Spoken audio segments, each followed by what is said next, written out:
Hey everybody, today Rahdo runs through gateway games. Okay, let's go. Now this is going to be kind of an odd video for me because actually my wife, Jen, asked me to make this video for you guys today. And she did it because, well, she is a very popular, wonderful, well-loved woman who has many friends and family who are forever asking her, Jen, why do you and your husband play board games so much? I mean, why do you have literally a collection of hundreds of them? What is wrong with you? Board games are dumb. They're just Monopoly and Trivial Pursuit. There's nothing to them. And Jen is forever trying to explain why we find modern designer board games so cool and so much fun and so captivating. I mean, they are now by far our #1 shared activity. As far as we're concerned, they're just about the best form of modern entertainment that people can enjoy and consume together. I mean, they brought us closer together as a couple. We love them so much. We, spend a lot of time playing them and obviously a lot of time collecting them, and people think it's crazy. And so Jen, she tries to explain, and they always say, well, doesn't your husband make a lot of videos about games? Maybe I should just watch some of them. And Jen can't really point any of her friends and family to those videos because normally my videos cover very big, heavy, complex games. The kind of games that you really should not be playing until you've become an old hand, a bit of an expert at playing board games. And so Jen asked me, could you make a video specifically about what are usually called gateway games? It could be called family games or beginner games or newbie games or whatever. These are games that are still fun. They're atmospheric. They take you to a time and place. They fill up your imagination with all kinds of fun adventures you're going to have. But they're simple and clean and elegant. These are games that pretty much anybody can pick up and play and have a good time. And they're gateways because after somebody's played one of them, they say, wow, that was really cool. I did not expect that. You got any more? And and it can become a gateway to bigger and better things. So I said, sure, why the heck not? Let's go on ahead and do it. Now, I'm gonna run through just a quick summary of 10 of the best gateway games that are out there right now, and I had a couple of caveats about them. One, I had to make sure these were all games that are readily available on the market today as of January 2014. I mean, I don't know, if you're watching this 20 years in the future, maybe they won't be so readily available, but as of today, although wow, if you're watching this 20 years from now, that actually, okay. Sorry, that kind of blew my mind that this video might be around for 20 years. But anyway, hopefully it'll still be equally applicable in 20 years or today. These are games that are widely available. You can, I checked, you can get each and every one of them on Amazon. Easy peasy. All of these cost less than the cost of a modern video game for like your PlayStation or your Xbox. So they're reasonably priced. Some board games get crazy expensive. These are reasonably priced, easy to get. Just go to Amazon.com if any of them strike your fancy. Now also, when I do these kinds of top 10 run-throughs, I tend to spend about 5 minutes talking about every game. Taking them out of the box, showing you the components, and trying to capture the feel of what it feels like to play. So with 10 games to go through, that makes this a very long video, and I appreciate you might not want to watch me talk for 10 minutes straight, 50 minutes straight about these 10 games. So to make it a little bit more pleasant, I'm going to put little buttons on screen. And so when I start talking about a game, if you say, bleh, not interested in that, you can just hit the button and skip directly to the next one.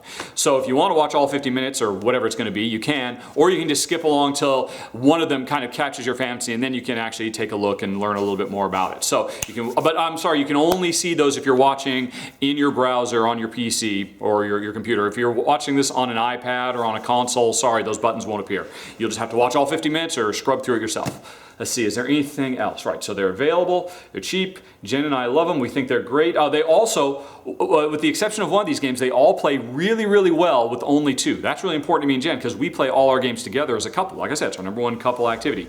But they also play really well with more. If you have, and I would say all of these games are playable with just about anybody. Young married couple, a young family, little Jimmy and dad and grandma. These are games that can bring everybody together. You could also take these to work and play them on your lunch break with your coworkers. Anyway, enough about the big picture selling of them. Let's get going. Oh, one other thing. Normally I do a top 10 countdown, counting down to the absolute best. I'm not saying any of these are best. These are all excellent gateway games. And the one that's going to be best for you is the one that's theme really grabs you, or the idea of the gameplay, or whatever it might be. Or you might prefer science fiction. You might prefer fantasy. You might prefer real world stuff. Whatever it is. So I'm not going to count down from 10 to 1. Instead, I've arranged these. It's kind of interesting. It's funny how this worked out. out, I've arranged these in a chronological order that tells the story of mankind, starting with actually really kind of the formation of the earth, and then going all the way through the age of antiquity up to modern era and even into the future. So there's really something for everybody in this top 10 gateway games. And without further ado, let's get going. Okay, at number one, the first game, and now this one actually takes place before the birth of mankind, when Earth was still being formed and animals were running rampant all over the place, and you're helping with that in Mondo. Now this is a very, very cool game, and see, to try and describe it in one sentence, I guess I would say this is a competitive timed jigsaw puzzle, for lack of a better way to describe it. And what that means is, actually, I'm going to go ahead and take it out of the box. While you're playing, the game actually comes with this very neat Mondo egg timer. I don't know if you can hear it.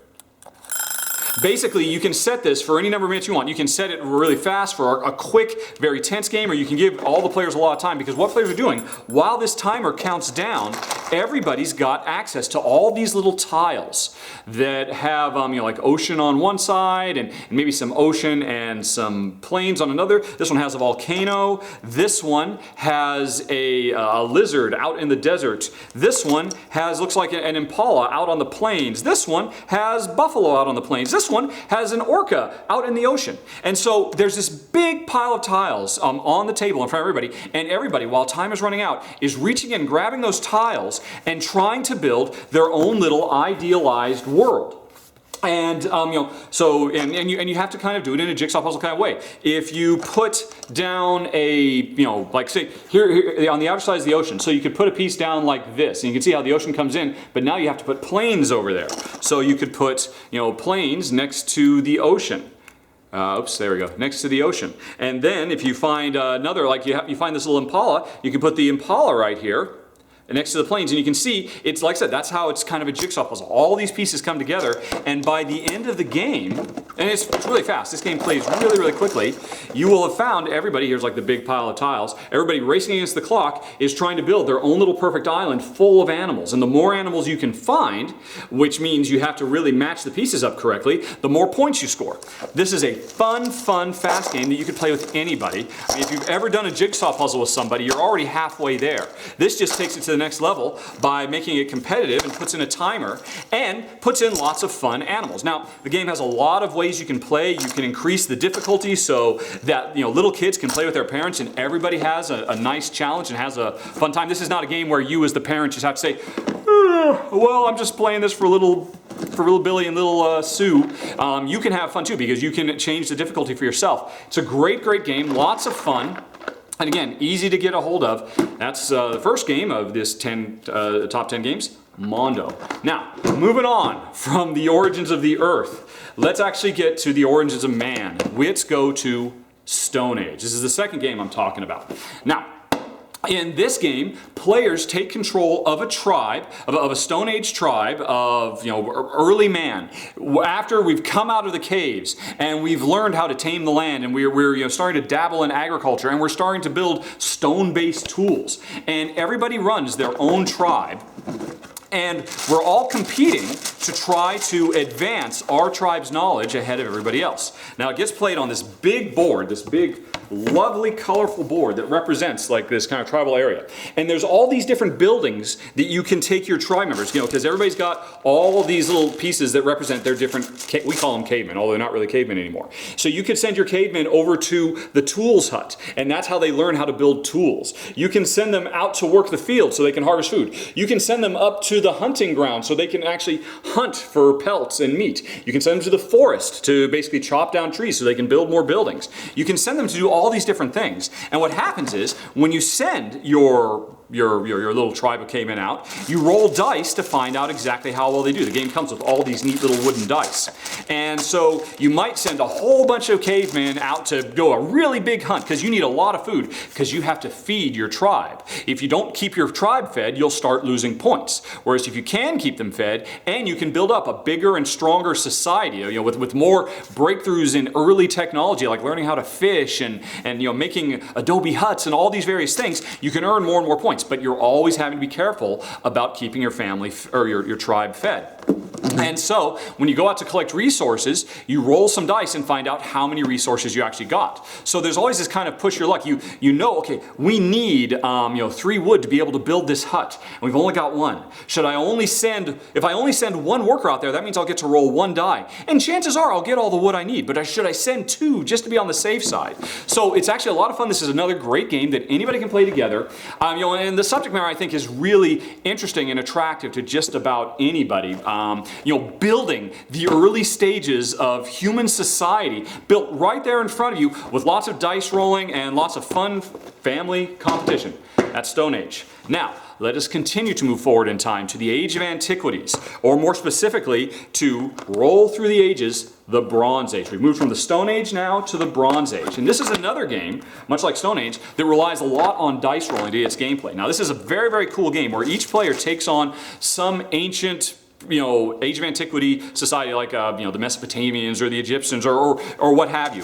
And basically what you're doing every turn is you're kind of playing Yahtzee. This game takes the basic ideas of Yahtzee, that whole notion of roll some dice, set aside the ones you want, roll again, set some more aside, roll again, and try to get a really good hand of dice rolled.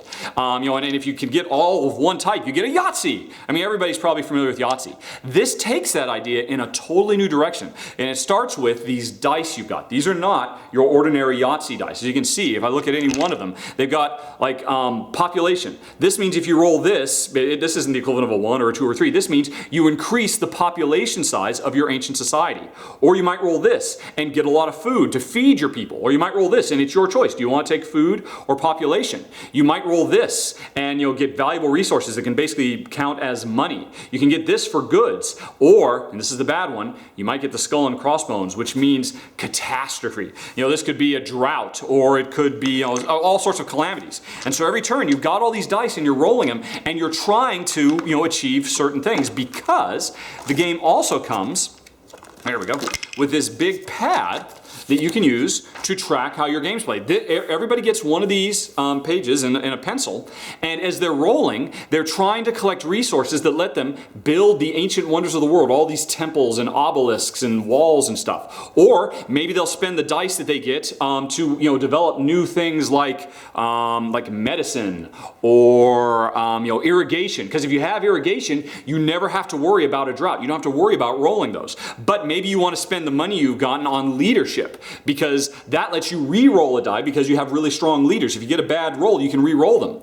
You can also increase your population so that you get more dice and you get more power. And over the course of the game, you keep building up more and more dice, lots of rolling in the classic Yahtzee style. But at the end of it, you will have built something. You will have created an ancient civilization, and everybody's will be a little bit different. Maybe somebody focused on monuments. Maybe somebody focused on developments. Maybe somebody worked really hard and got more dice than anybody else. Maybe somebody worked on trying to get, because if you get too many disaster dice, you can actually avoid the disaster and send it towards one of your opponents. So there's a lot of flexibility in a little tiny box. Really nice components. Really cool to roll these dice. And it's just a really, really cool thing that it takes such a classic game like Yahtzee, but imbues it with a theme that makes you feel like you're actually accomplishing something. Again, this is something you can sit down and teach anybody how to play pretty quick and have a really fantastic time. This is one of, actually, Roll Through the Ages is one of the first games that Jen and I actually started playing when we got into modern board games. And this is one of the ones that really helped for us solidify the notion that modern board games are something really special. They are not what you think they are. All right, but anyway, moving on. Let's leave the Bronze Age behind and go to ancient Rome, where we find Augustus. Or actually in America, this was renamed to Rise of Augustus. So you can find it on Amazon there, or in Europe or everywhere else in the world, just as Augustus. Now, this is a game, well, it's kind of like Roll Through the Ages, which took the idea of Yahtzee and built this whole structure around it and made it something more than just simple rolling dice for the heck of rolling dice. This one tells the story of a birth of a civilization. This does the same thing with bingo. What this game does is, well, okay, if you can imagine playing bingo, right? And you've got all your bingo cards out in front of you, and you're in, somebody is the person who says E4, and everybody who has an E4, marks them on all their little bingo cards, and everybody's trying to get bingo, get a full line. Now this game's a little bit different because here's what your bingo cards look like. They've got really, really cool art, and the cards, when you successfully complete them, represent Rome, under the leadership of Augustus, actually accomplishing certain things. Like this would be taking over Armenia Superior, or this would be winning over the senator Augustus Julius Vulso. And instead of E2 and B3 and stuff like that, you're pulling out these symbols that represent ancient Roman life, warfare symbols and civilian symbols and treachery symbols and all that kind of stuff. And so basically, you've got a set of all these cards laid out in front of you, like you would with regular bingo. And somebody reaches into the bag, and instead of pulling out and saying A6, and everybody says A6, they reach in and they pull out chariots. And now everybody looks at all the cards and they say, oh, I can put a chariot there, there, there, there, there. And now here's the trick. Imagine playing bingo where you could not mark every single one of your B3s. You have to pick and choose. If chariots comes out and I've got 3 cards that could all, I've got 5 cards that all take chariot, I can only mark a couple of them. I can only mark maybe 3 of them because everybody gets these legionnaires. These legionnaires, these Roman legionnaires, they represent, in a regular bingo game where you have a little stamp and you stamp, stamp, stamp, stamp, imagine you only had a limited use for that stamp. And so I've only got so many legionnaires, and I would like to put a chariot on Sicilia because I'm close to taking over Sicily. And I'd like to put a chariot on Moisa, but Moisa is really hard because I've still got to get a lot more, so maybe I should go for Sicily. But and I gotta decide, where do I spend those chariots? And it's a really simple game. It plays really fast. Anybody who's ever played bingo or understands the basics of bingo can play this game. But what's interesting is, depending on the cards you have in front of you, when you successfully take over Armenia, they give you certain new special abilities in the game that will change the rules. And now suddenly you'll have an advantage over somebody else. And now the game is won when somebody actually successfully completes a certain number of bingo cards.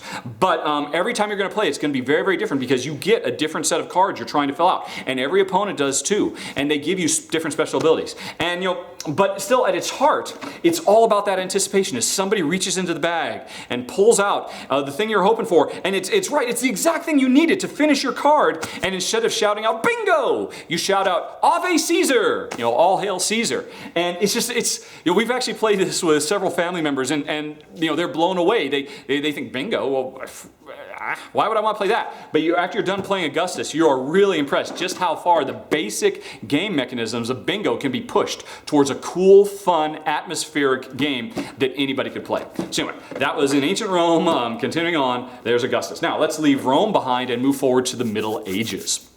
Okay, well actually I should say I'm cheating a little bit. This is going to be kind of the fantasy realm, kind of Dungeons and Dragons. Now this game I'm about to show you, this is for anybody in your life who loves Game of Thrones or loves Lord of the Rings. These are very, very popular. There's kind of this modern love affair with high fantasy worlds that are very, very smart and very intelligent and not just kind of dumb stuff for little kids. And that's where Lords of Waterdeep comes in. Now this is basically set in a medieval city that has a little bit of fantasy to it. The city of Waterdeep, you could kind of think of it. Let me pull the board out here so you can see it. Oh, I should have gotten all this stuff out ahead of time. The city of Waterdeep itself, you could think of this as, what's it in Game of Thrones? King's Landing. This is basically like King's Landing or Gondor. The city of Gondor from Lord of the Rings. And in this game, players are the secretive and hidden lords of Waterdeep. They are the guys and girls behind the power of the throne. They're the movers and shakers. They're the ones who decide what happens in this kingdom. And so what you do every turn is you have a bunch of agents that you can send out to all different places all over the city to do your work for you. They can go over to the Field of Triumph and hire warriors that you need for quests. They can go to the plinth and hire clerics that you need. They can come up to Cliffwatch Inn, and because up here there will always be 4 cards that represent quests that need to be done. Putting down rebellion, or finding long lost treasures, or delving through dangerous dungeons. And so you want to complete these quests because they're worth points. But you don't do the quest yourself. You're, like I said, the guy behind the guy. So you end up hiring all these warriors and wizards and clerics and thieves and send them out to do these quests. And then every step of the way, one of the other things you're doing, actually I should pull the board back out, probably the most important space you could go when you send your agents out into the city is Waterdeep Harbor, because when you come here, you get to play what are called intrigue cards. And these are really, really cool. Everybody has a bunch of them, and you can earn more over the course of the game. And they give you special benefits. And they'll give you additional resources, they'll give you shortcuts, or they'll let you break the normal rules of the game. But what's really cool about these intrigue cards is a lot of them, when you play them, they'll give you some really great benefit, but you have to choose somebody else to also get a benefit. And so when I play a card that will give me 5 warriors and it'll give somebody else 3 warriors, suddenly everybody at the table's like, oh, give them to me, give them to me, give them to me. And you then you really do kind of feel like one of these all-powerful lords of Waterdeep, because you are making the decision, okay, who will get this? And it's a really, really great game, mostly because of that very simple interactive element where, if somebody's doing really, really well, everybody knows, don't give it to him. Let's make sure, because we can all work together against the guy. But we're also still competing with each other. So sooner or later, we'll have to stop helping each other and just go our own way. So it's a really, really clever game. And it really captures in an amazing way that feeling of court intrigue you get watching Game of Thrones. And yeah, I mean, this is a perfect game if you have somebody in your life, like I said, who likes fantasy, modern, mature fantasy scenarios like that. But also, I've had really great really great luck introducing people who love video games. This is a great, because if you love video games, chances are you love fantasy. And this, I think, captures the imagination of a video game player in a really big way too. So that's why I put on the list Lords of Waterdeep. Now, we're leaving the Dark Ages, the Middle Ages behind and moving on to an more enlightened era. Let's go to the Renaissance, where we will find you can play Dominion. Okay, now this is a card game, actually, not a board game like the other ones I've been showing you, or a dice game. Roll the eyes, so it's really a dice game. This is a card game, although it really does play a lot like a board game. And I should say, by the way, this is a box for one of the Dominion expansions. This is not the original Dominion box, but we've bought so many Dominion cards now. We've got hundreds of them that they don't all fit in my original box anymore, so I've had to split them up across a lot of boxes. But now this game is what's called a deck builder. It's a very, very popular form of modern designer board games, where everybody starts the game with a very small, let me pull some cards out here so I can show them to you, a very small deck of cards. And my cards are sliding all over the place. And at the beginning, let's see, where are they? Oh, do I have some? No, not you. Ah, here we go.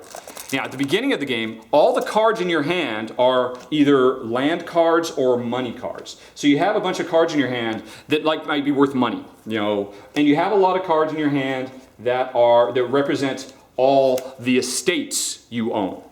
Because in this game, we are all nobility. Young dukes or duchesses or princes or princesses, and like I said, in some kind of Renaissance land. And what we are trying to do is basically become the greatest landowner in all the realm. And we do that by taking this deck of cards that is full of 2 types of cards, money and real estate. And we, every turn, we shuffle up the deck of these cards, we draw 5 cards, and then we see what we've got. And what's in our hand determines what we can do. If we end up with a handful of a lot of real estate, our various estates all across the land, we can't do very much. We end up just kind of taking it easy and relaxing because we're rich and we don't have to work hard. But if we end up with a handful of a lot of money, that's where things get exciting, because we can use that money to buy new cards. And so the game, here's all the cards that come with the base game. There's hundreds and hundreds and hundreds of them, and they all do different stuff. So you could use the money in your hand to buy access to a blacksmith, or a visit to the local chancellor. I don't know if this is focusing or not. Or build a council room so you can have control of the local council. Or, heck, build an entire village. Or this doesn't represent building, this represents going down to the village. And so every turn, over time, you buy more and more of these cards, and your deck starts to evolve. It started out as a very simple thing with a little bit of money and a little bit of real estate. But then you start buying all these new cards, like village. And then, when later on, when you have your deck, and you draw some cards, you will come across some of those cards you bought earlier. And now you can use them to kind of speed up the process of making more money. So you could, for instance, let's see. All right, if you have ever, recruited the help of a witch. You bought this card early on because it cost 5 gold and it went into your deck. Later on, when you draw it, it does 2 things. It lets you draw 2 new cards, and which, the more cards you have in your hand, the more power you have, the more things you can buy. And it also puts a curse on all the other players. And then every other player has to put a curse card in their deck. And whenever that curse comes up, bad things happen to them. But there's just so many different cards. And what's interesting is every time you play, it's a different collection of cards that's on the table that you can buy. So every time you play, it's a completely new strategy as you carefully cherry pick all these different cards that'll work well together. This card that'll let you go down to the village so that you can visit the blacksmith, so that you can expand your cellar, so that you can invite over the chancellor. And you play all 4 of those cards together in one turn when they're all finally in your deck, and you pull them out, and you can pull off some amazing things that let you buy entire provinces. And that's how you score points. Now, this is a really, really cool game. This is great for families, who may be familiar with rummy games or hearts or whatnot. Because, I think if you've already shown an interest in playing card games like that, this takes it to a whole nother level, because this basically tells a story. You do feel like you are, this kind of rich duke or duchess, manipulating all the people of the village, using all your money and influence to get all these cool special abilities that make you the richest person in the land. And again, every time when you play, it plays out so radically differently that is why we strongly recommend Dominion. It's one of Jen's absolute favorites. I love it a lot too. And the nice thing is, this game is monstrously popular. It's a huge hit. This has been translated into dozens of different languages. It's available all over the world. And it's put out dozens, or not quite dozens, but a lot of expansions. So if you ever play it so much you think, well, you know what, I've seen all these cards, you can go out and buy an expansion that puts a whole bunch of new cards and breathes new life into the game. It's absolutely amazing. And so that was our brief visit to the Renaissance in Dominion. But now, let us move on to the American Old West, where we'll come across Dice Town. Now, this is basically set in a little western town, and it is, as you might guess, all about rolling dice. But let me show you these dice. These are awesome. These are so cool. These are not the kind of dice you'd expect. These dice, let me pull them out. Everybody's got a handful of these, are basically poker dice. As you can see, they've got a 9 and a 10, an ace, a jack, a queen, and a king on them. And what you're trying to do when every turn, everybody's got a handful of these dice, and they're rolling them. And from all the dice you roll, you have to pick one of them and reveal that is the dice you chose. And everybody reveals at the same time. Everybody actually rolls with these cups. You shake them, and slam them on the table. And then you figure out which is the die I'm actually going to play, and then everybody reveals at the same time. And over several rounds, people start to build up basically a poker hand with these poker dice. But it doesn't happen all at once. So I could see that my opponent has, wow, over the last few turns, they've got themselves 2 9s, and 2 queen, and a queen. If they get one more queen, they might get 2 pair.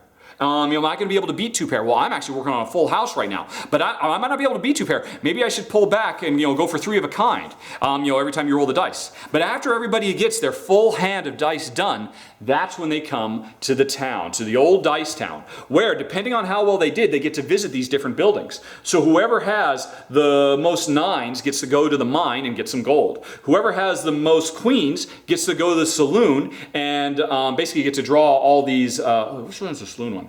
No, it's the general store, yeah. You get to go to the general store with all the jacks, and they let you draw all these cards that give you new special abilities. You could, if whoever has the most kings gets to go to the sheriff, and you actually get this little sheriff's badge you get to wear, because whoever is the sheriff gets to break ties. Because you might imagine there's going to be a lot of times when somebody might tie. 2 people might have the same number of jacks, and the tiebreaker will be chosen by the sheriff. And so suddenly, sheriff, if I give you a couple of gold, will you break this tie in my favor? So you get all this really kind of fun table talk going on.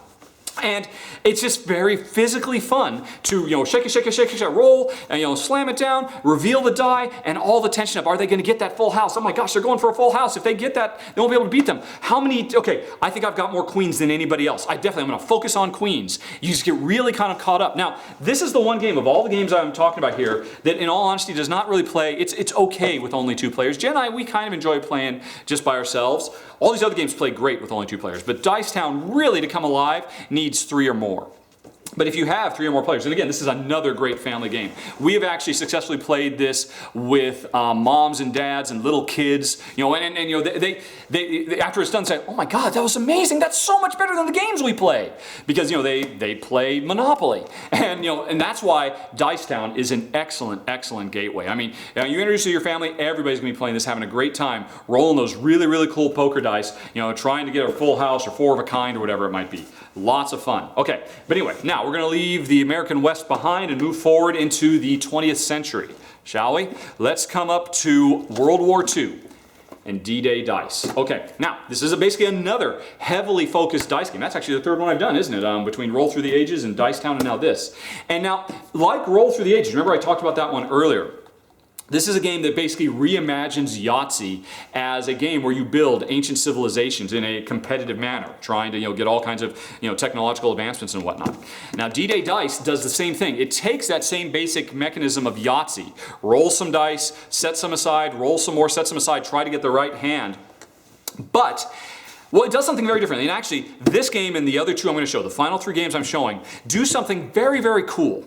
They are cooperative games. And cooperative games are amazing. Actually, cooperative games are what got me and Jen hooked. Because these are games where it's not about me beating you. It's not about me trying to smash you into the ground or steal your stuff. There's no bad feelings when you play a cooperative game.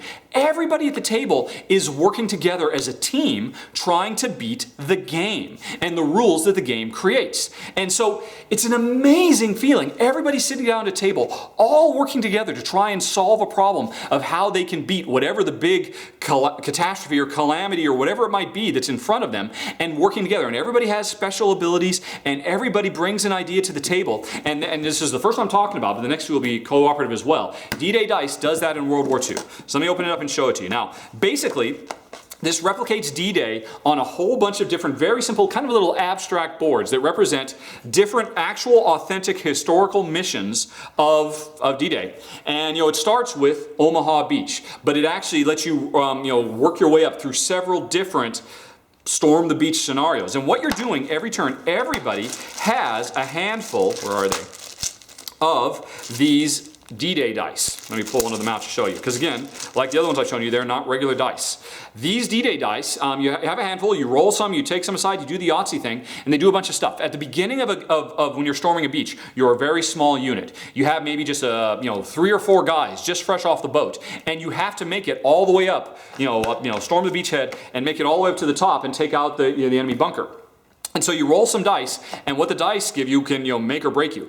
You can basically, because you can imagine the chaos on Omaha Beach, everybody running around screaming, trying to work their way up, so you can find more guys who will join your unit, so you can get a couple of guys. You could find some tools, laying around, really kind of represents, guys with tools that will give you special abilities. You can find a star. Now, if you collect enough stars, that means you can stumble across specialists who have really special abilities that give you, special advantages.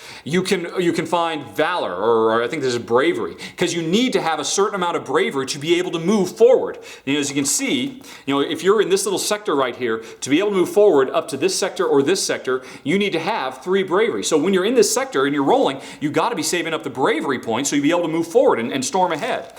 And then finally, there's one last thing. You could also roll skulls, and that's bad. You don't want that, because then that basically, every skull you have cancels out another die that you'd be able to use. And so you have, and it's funny actually, let me show you what you're really rolling.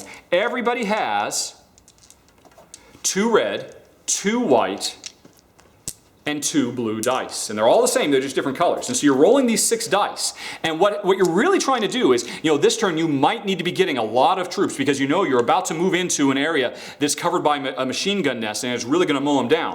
So you need to have a lot of troops to be able to make it through. Or you might be trying to get a lot of stars, because if you could if you get enough stars, you could get a medic, and that would help keep you alive.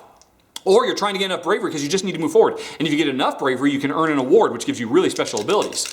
But the tricky thing is, if you can successfully, let's say, as an example, put the other dice down. If you can successfully get, of your 6 dice, a red, white, and a blue die all showing the same effect, that gives you a big bonus. It gives you a red, white, and blue bonus. And so when you're rolling, you're doing the Yahtzee type thing, you're actually trying to pursue several things. You're trying to get majorities of a certain type of thing. And now here's the beautiful part. You're working cooperatively. So you and me, we're here on the beach together. And I might be rolling trying to get a lot more troops because we can split those troops. We can share them. And you might be rolling trying to get a lot more courage, and then you can share the courage and we can both work up together. But if either of us can get one of those red, white, and blue bonuses, it's huge. And then the tricky thing is, these maps are designed so that sooner or later you have to split up. Or not always, but it can become tricky if you don't split up. And then suddenly you don't get to share resources anymore. So it's an amazing game, really dramatic. It gets a lot of flavor. And the game comes with a lot of maps, because of course there's a lot going on D-Day. And so it has a lot of replayability. Now this is a game that obviously is going to go over big with if you know anybody in your life who's a World War II nut, and everybody knows somebody who's a World War II nut. But have your kids stop playing Call of Duty for 5 minutes and get out D-Day dice, and you guys can all share something together where you are working together. Actually, another thing that's interesting about the game is it's amazing how respectful of the sacrifice that all these young men made on D-Day. There's constant historical references, and quotes and whatnot, and and dedications to the fallen throughout the instruction manual. So the game is actually, not only is it just a fun, cooperative experience, it's also a bit of a history lesson too. So it's really, really amazing. I was really, really surprised just how, and also I should say, I was really nervous when I got this game because I was afraid Jen wouldn't like it because she wants nothing to do with machine guns. She wants, she doesn't want to watch Saving Private Ryan. She just doesn't want to be exposed to that. But she had to admit after we played this that this was so clever and so well designed and so much fun that she could put aside her distaste for the warfare theme and really enjoy it, because we enjoyed working together trying to overcome these impossible odds. And it's really interesting. It prompted us to think. She always had this kind of thing about how they all just died in vain. And did they? I mean, was there sacrifice made? Of course it was. I mean, think about what the world would be like if they hadn't. It's amazing that such a simple little silly dice game would actually bring out, a really kind of heavy and meaningful discussion between me and Jen. I mean, I think it's an amazing opportunity for that, just in and of itself, to make kids think. But anyway, that was coming into the 20th century. First of the 3 cooperative games I'm showing you, D-Day Dice. And now, let's come right up here to cutting edge, modern day. This is our life we live right now. Oops. Pandemic. Okay, now, I should say, this is our gateway game. This is the game that got me and Jen into modern board games. I found it almost by accident. I had gone into a game store looking to get a copy of Scrabble, because Jen and I were going to be doing a road trip and I wanted one of those travel Scrabbles. I thought, hey, it'd be fun. We could play, we won't have a TV, we won't have video games, we'll read and we'll play Scrabble. That'll be fun. And the guy said, no, don't get Scrabble. And he talked to me for a while and he learned what Jen and I like, and he ultimately suggested we get Pandemic. And oh my God, it opened our eyes to this huge world. And hopefully I'm opening your eyes a little bit to this world that's out there. But enough about us, let's talk about Pandemic. Now, this is another cooperative game. And in the scenario for this, 4 major viral outbreaks are spreading all across the world. I mean, this is mad cow disease times 1,000. This is scary, scary stuff pulled straight from the headlines. And we are a scientific team devoted to literally saving the world and stopping the spread of these diseases. So what happens is, this whole game plays out, I'm gonna have to pull all the stuff out here.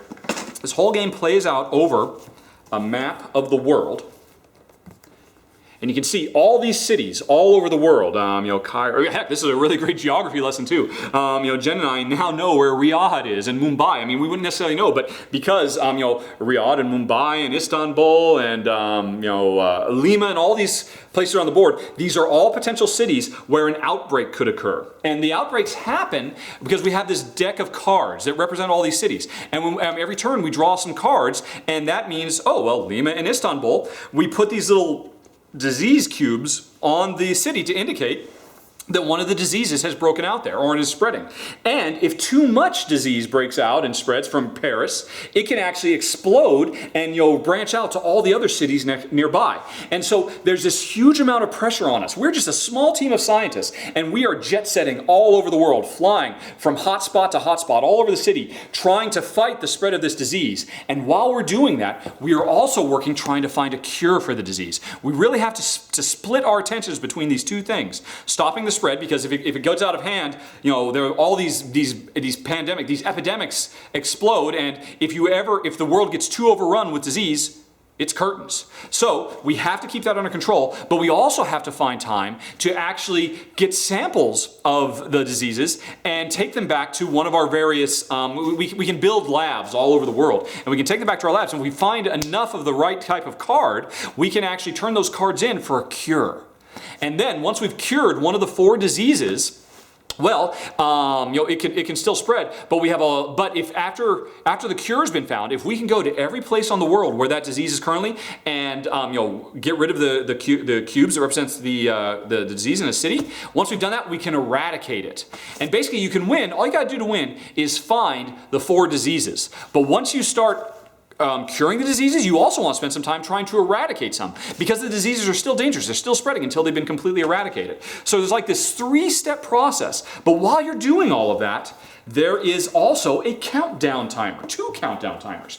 Because if too many outbreaks happen, you'll lose. If the infection rate, which increases and it makes more and more cities, you know, you have to draw more and more of those infection cards every turn as the infection rate goes up. If this goes up too high, you know, that'll kill you. If this fills up too high, it'll kill you. If you run out of cubes and, you know, there's too much disease in the world, all those things can cause you to lose. The only way to win is to find those 4 cures. And the thing is, every player has a card that gives them some kind of special ability. You know, you might be a field operative, or the containment specialist, or the medic, or the quarantine specialist. Everybody has a unique ability that only they can do. And maybe it's an ability that lets you move around the world faster. Maybe it's an ability that lets you find cures easier.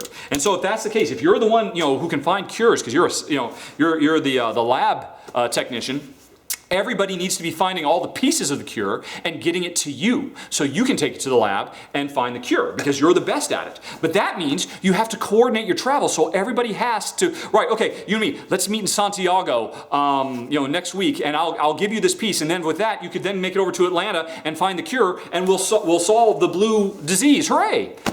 It's an amazing game. It's incredibly rich, and you know, when Jen and I got this and we went on that road trip, we had a great road trip. It was driving all through Paris. But every night, we couldn't wait to get back to the van we were sleeping in every night, the little camper van, and play this all night long, because it just blew our minds how much fun it is.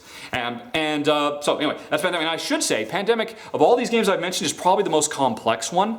And so if you're a little bit worried about it, from that description, it's not like, wow, maybe there's a little bit too much going on. There's a much easier version of it called Forbidden Island. Now, I don't have a copy of that, but it's a great game too. It replaces the theme of contagion spreading all over the map of the world with instead, you guys are on, all the players are on an island that is sinking. And you only have so much time to get off the island before it sinks. So instead of diseases spreading around, the tiles that represent the island, they literally just disappear. And so you're running around trying to do basically the same stuff to escape, because you have to find these treasures.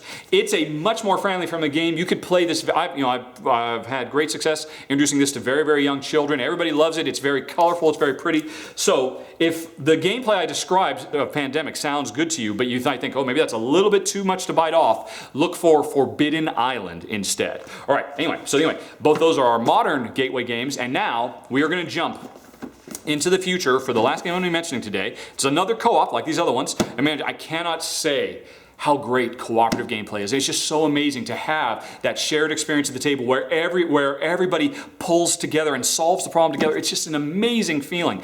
No other form of entertainment provides that. Nothing. So anyway, my last game, the last co-op game set in the future, Star Trek Expeditions. And I put this on because, I was trying to come up with a game for everybody. And, and so I figured, why not put in a licensed title, for a big science fiction, blockbuster film that, most people liked. Jen and I, we loved it. Everybody we've watched it with loved it. And who doesn't love Kirk and Bones and Spock and McCoy, whether it's the new cast or the old cast? Star Trek is great. And now this is a cooperative game basically set in the Star Trek universe. In fact, a lot of what I just described about Pandemic takes place, this is basically Star Trek meets Pandemic. Because in this game, the crew of the USS Enterprise has come to the planet Nibia. And the board So it's actually this really very big nondescript board. You can see the Enterprise up there in orbit, and there's all these spaces on the board. Now what happens is, at the beginning of the game, we have all these captain's log cards. There's a bunch of them. And we will only see a fraction of these cards every game. And we spread them all over the board face down, so we don't know what's waiting for us on the planet of Nibia 3, I think it's called. And so, everybody takes somebody's going to be Kirk, somebody could be Spock, somebody could be Uhura. Who's the fourth one? Bones, Kirk, Spock, and Uhura. And then there's an expansion, so you can also get Chekhov, Scotty, and Sulu as well, which we definitely have, because every character has their own special ability. Kirk is, particularly good at, where are they? I think he's good at diplomacy, is that right? Here they all are. So, here's Kirk. He's good at diplomacy and, as you might imagine, combat. And, obviously, Dr. McCoy gets a double medical ability. Uhura gets communications, and she's also quite sneaky and stealthy. Spock is good at analysis and engineering. So everybody and then everybody also has these special abilities. If you're playing as Kirk, you can transfer one crew between you and another player because you're the commander, and so you can order people to move around. So everybody has these, these special abilities, and we're moving around. We beam down to the planet, and we're moving around Nimbus 3, finding all these little adventures we've got to have. Like you might stumble across a Klingon saboteur who has to be beaten with either combat or stealth, because the Klingon saboteur is aboard the Enterprise, damaging critical systems. So somebody's got to deal with that. Actually, that one, you'd have to go back up to the Enterprise and stop it. You might stumble across a remote village where an isolated settlement requests help to build a water purification system. If you find that, somebody with a good score in engineering is needed to help build that and help the locals. And there's lots of really cool stuff. Finding dilithium supplies, Klingon cloaking device, captured by rebels.